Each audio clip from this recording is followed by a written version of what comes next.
Hi everybody, this is the solution to the review problem number 4.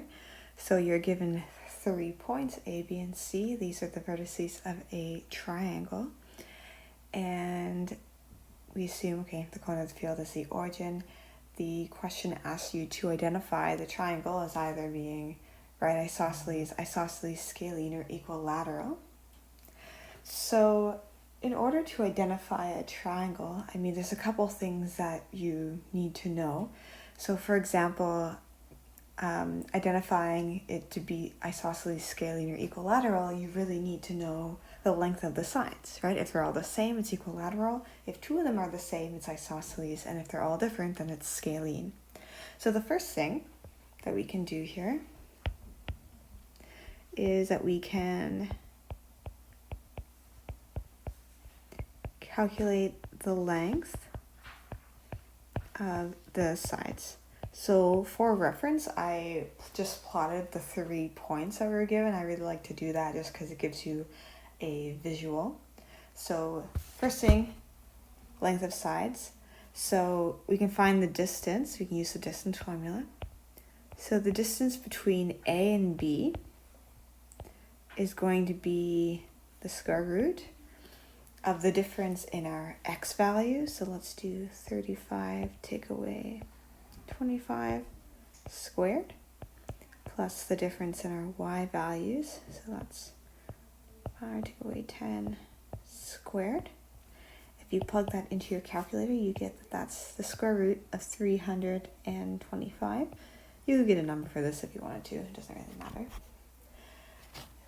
The distance between B and C, that's going to be another square root. Maybe too long. We can do 35 take away 10, difference in x values, plus the difference in y values, so 25 take away 20 squared. You get that is the square root of 650. And finally, the distance from A to C. Again, it doesn't matter which one you take as x1 and which one you take as x2.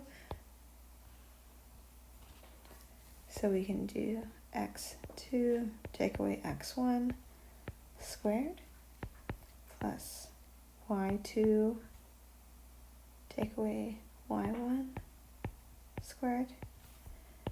And we get that is root 325. So therefore, we know that it is isosceles. So we've answered half the question. The other question, well, one of the options was that it could be a right isosceles. So let's make sure that, we need to check whether it's isosceles or right isosceles. So if we do that, well, we can do that by checking the slopes, okay?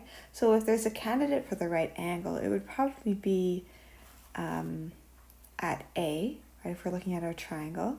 So this kind of looks like it could be a right angle, but we'll check. We'll find the slopes, say, of all the different lines, just in case, if you don't draw it accurately. This will tell you for sure. It's just a sketch after all. So the slope of AB, so we're going to do the change in y over the change in x. So that's going to be 25 take away 10 over 35 take away 25. That's 15 over 10, better known as 3 over 2. The slope of BC, so change in y, 25 take away 20 over the change in x, 35 take away 10. That's the same as 5 over 25, or 1/5. And find the slope of AC. Do the change in y, 20 take away 10, over change in x, 10 take away 25. That's 10 over minus 15. Simplify, that's the same as minus 2 over 3. So we can see that the slope of AB and the slope of AC are actually negative reciprocals. So these are negative reciprocals. Therefore, AB is perpendicular to AC. Since the two are perpendicular, we can conclude that we still know it's isosceles, but this confirms that it is a right isosceles triangle.